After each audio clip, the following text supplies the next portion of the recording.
आणि माझ्या तुकोबरांनी त्या चिपळ्या वाजवाव्यात, विनेचा झंकार करावा आणि त्या पांडुरंगाला प्रार्थना करावी, उठा पांडुरंगा प्रभात समयो पातला. आता तुम्ही दर्शन देण्यासाठी तयार व्हा. संतांना प्रार्थना करावी, हे साधू पुरुषांना तुम्ही जागे व्हा, तुम्ही सगळेजण उठा. पांडुरंग परमात्मा दर्शन देण्यासाठी तत्पर झालेला आहे, तयार झालेला आहे. तुम्ही या, लवकर या, अशी प्रार्थना सगळ्यांना काकड्याच्या माध्यमातून तुकोबरांनी करावं. फार गोड असं भजन पहाटेच्या त्या वातावरणामध्ये तुकोबरांच्या वाणीतून व्हायचं. तुकोबर आहे, काकड्याचं भजन झाल्याच्या नंतर सकाळचा प्रातःविधी वगैरे उरकायचा आणि भजन करण्याची लालसा अंतःकरणामध्ये. किती भजन असलं पाहिजे, किती भजन असलं पाहिजे. तुकोबरांच्याकडे पहा, तोच विना तोच टाळ हातामध्ये घ्यायचा आणि तुकोबरांनी भजनाच्या नादामध्ये व्हायचं. भजन करतायत, विठोबा रुक्माई, विठ्ठल विठ्ठल नामाचं भजन करतायत. आणि कधी भंडारा डोंगराच्या दिशेनं, कधी भामचंद्र डोंगराच्या दिशेनं, कधी घोराडा डोंगराच्या दिशेनं. तुकोबरांना ज्या दिशेनं जावं वाटेल त्या दिशेनं तुकोबरा भजन करण्यासाठी जायचे, त्या दिशेने जायचे. भामचंद्र डोंगरावरती जायचे, भजन करत बसायचे. सातत्यानं भजन सुरू आहे, सातत्यानं भजन सुरू आहे.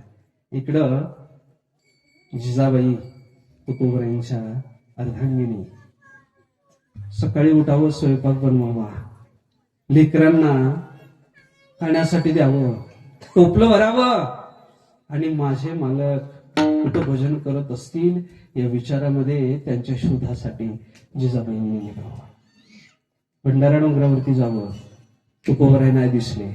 घोराडा डोंगरावरती जावं, भंडारा डोंगर उतरायचा, घोराडा डोंगरावरती जायचं, तिथं पाहायचं तुकोबराय नाही. भामचंद्रावरती जायचं, तुकोबराय भेटले, तुकोबरायांचं दर्शन घ्यावं. त्यांना खाण्यासाठी टोपल्यामध्ये जी भाकरी आणलेली आहे, चटणी आणलेली आहे, ती तुकोबरायांना खाण्यासाठी द्यावं. भजनामध्ये तल्लीन तुकोबराय आहेत. जिजाबाई रोज एवढे 3 डोंगर चढायचे आणि 3 डोंगर उतरायचे. एके दिवशी जिजाबाई तुकोबरांना म्हणते, अहो मालक, ठीक आहे, मी तुमची भाकरी घेऊन येते, माझं कर्तव्य आहे ते, पण मला एक सांगा, तुम्ही मला जाताना असं सांगून तरी जात जा की कमीत कमी मी आज भंडारा डोंगरावरती चाललोय, भामचंद्र डोंगरावरती चाललोय. अगं जिजा, मी आज घोराडा डोंगरावरती चाललोय, सांगून तरी जात जा ना, मला सांगत तरी जा जाताना, मला त्याच दिशेनं तुमचा शोध घेण्यासाठी येता येईल. तुकोबरांनी जिजाबाईंना सांगितलं, अगं मला नाही सांगता येणार, कारण मी भजनाच्या नादामध्ये कुठं राहतो, काय खातो, कशा संग खातो, या कोणत्याही गोष्टीचं भान मला राहत नाही. हे जिजा ऐक, मी ज्या रस्त्यानं जातो ना, त्या रस्त्यानं जर तुला यायचं असेल ना, तर तू मला विचारून काय उपयोग नाही. मी ज्या रस्त्यानं जातो त्या रस्त्याला तू कान लावून पहा. ज्या रस्त्याला कान लावल्याच्या नंतर तुला विठ्ठल विठ्ठल भजन ऐकायला भेटेल ना, त्या रस्त्यानं जिजाबाई तू येत जा, त्या रस्त्याने येत जा. जिजाबाईने सकाळी उठावं, स्वयंपाक बनवावा, टोपलं भरावं, भाकरी चटणी काय जीवनासाठी ते काय असं विशेष काय त्यांच्याकडे आहे का जिजाबाईंच्याकडे? अहो काहीच नाही. या विचारानं घरात काही ठेवलं तर असन, काय असणार आहे घरामध्ये? यानं सगळा संसार जाळून टाकला ना, अंगणात येऊन बसला ना, आता काय घरी काहीच शिल्लक ठेवलं नाही. जिजाबाईने जे उपलब्ध असेल, कधी भाकरी करावी, कधी कोंड्याची भाकरी करावी आणि ती भाकरी टोपल्यामध्ये भरावी, चटणी भरावी, ठेसा मिरची वगैरे भरावी आणि ते घेऊन तुकोबरायांच्या जेवणाची व्यवस्था करण्यासाठी निघावं. देहू गावातून बाहेर पडल्याच्या नंतर 3 डोंगराला जाणारे 3 रस्ते आहेत. जिजाबाई त्या ठिकाणी जायच्या, त्या भूमीला कान लावायच्या. घोराडा डोंगराकडं, भामचंद्र डोंगराकडं, भंडारा डोंगराकडे कान लावायचा. ज्या वाटेला कान लावल्याच्या नंतर विठ्ठल विठ्ठल अशा भजनाचा नाद येईल ना, आवाज येईल ना, त्या दिशेनं जिजाबाईने जायचं. तुकोबराय भजनामध्ये तल्लीन आहे. जिजाबाईला किती त्रास होतोय, मुलांना काय, मुलांना काय पाहिजे, या कोणत्याही गोष्टीचं भान तुकोबरांना नाही. एका दिवशी भामचंद्र डोंगरावरती तुकोबराय भजनासाठी गेलेले आहेत. जिजाबाईनं टोपलं भरलं, जिजाबाई निघाली.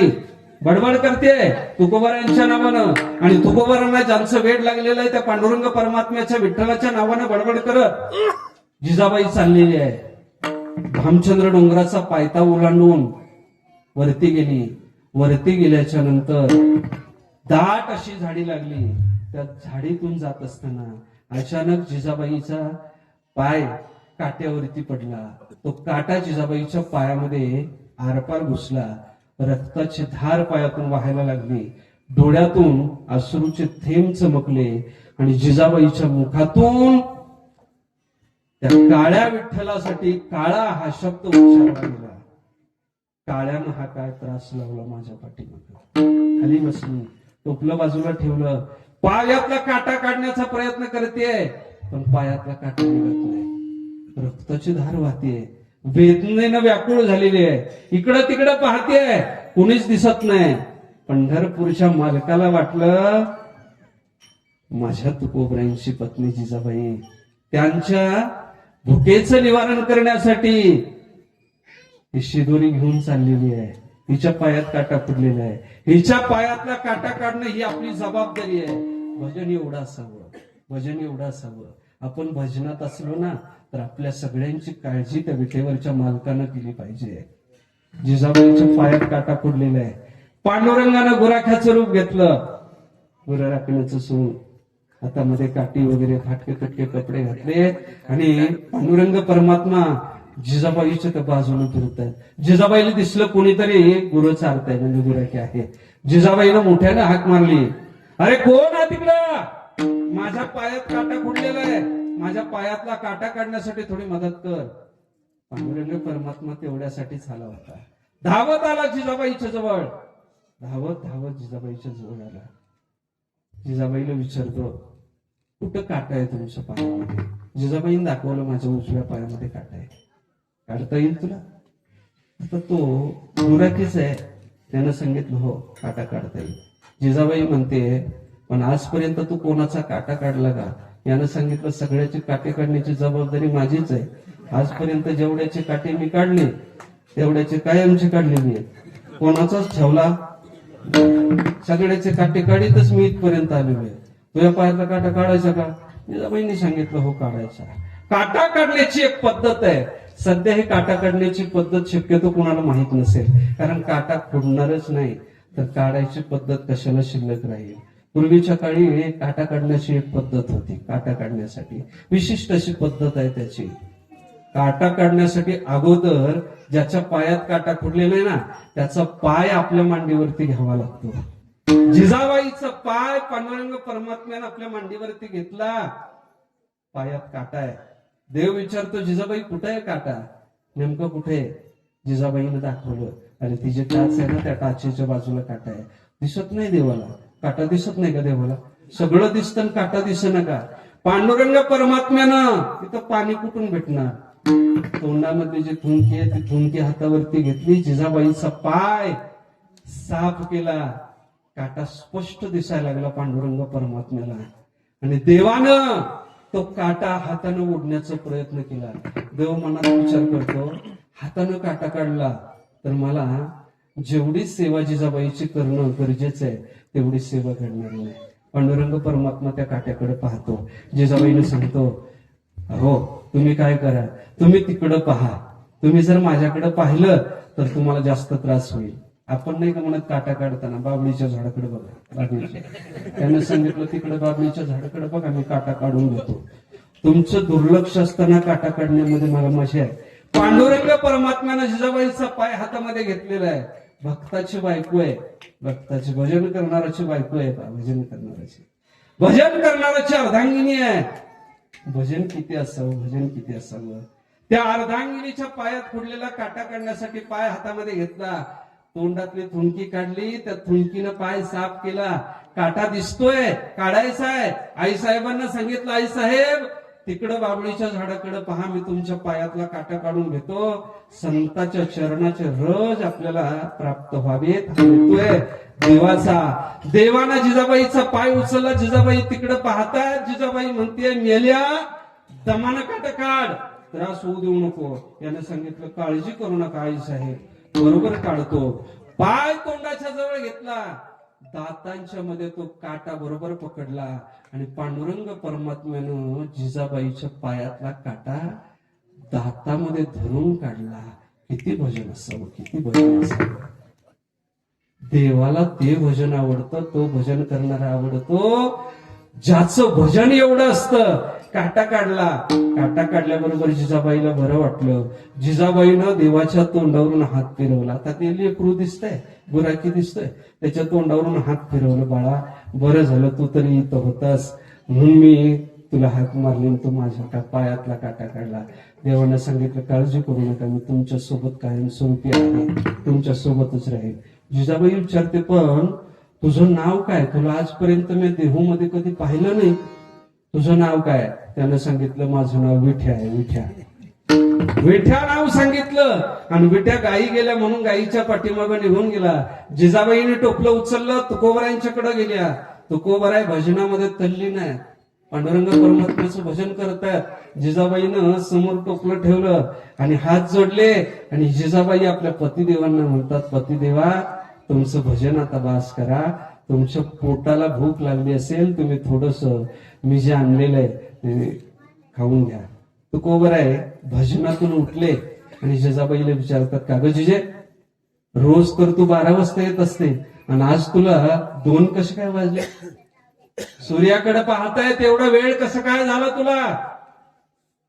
आई साहेबांनी सांगितलं, जिजाबाईंनी सांगितलं, अहो मालक, तुम्हाला हे भाकरीचं टोपलं शिदोरी घेऊन येत असताना वाटेमध्ये पायात काटा कुठला, तो काटा काढत असताना वेळ निघून गेला.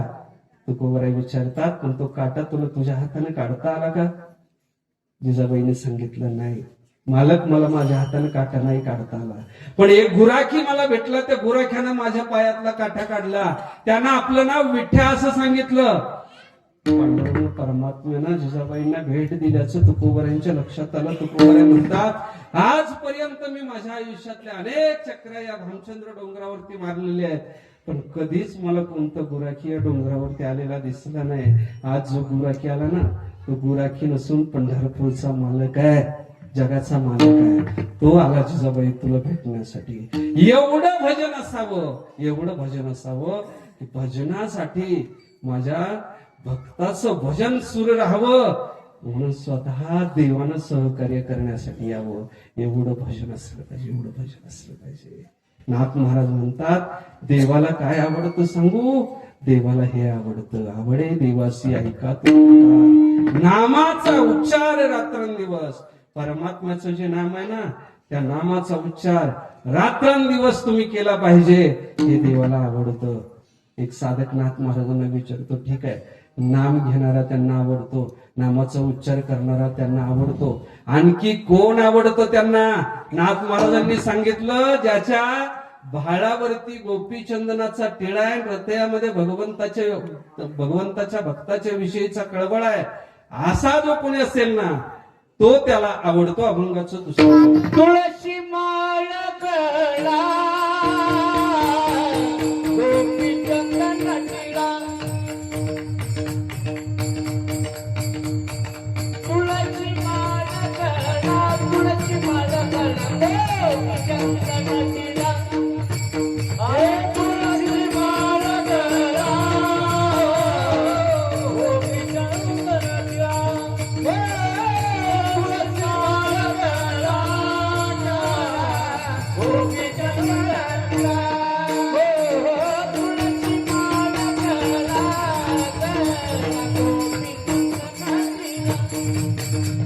तुळशी माळ गळा, तुळशी माळ गळा,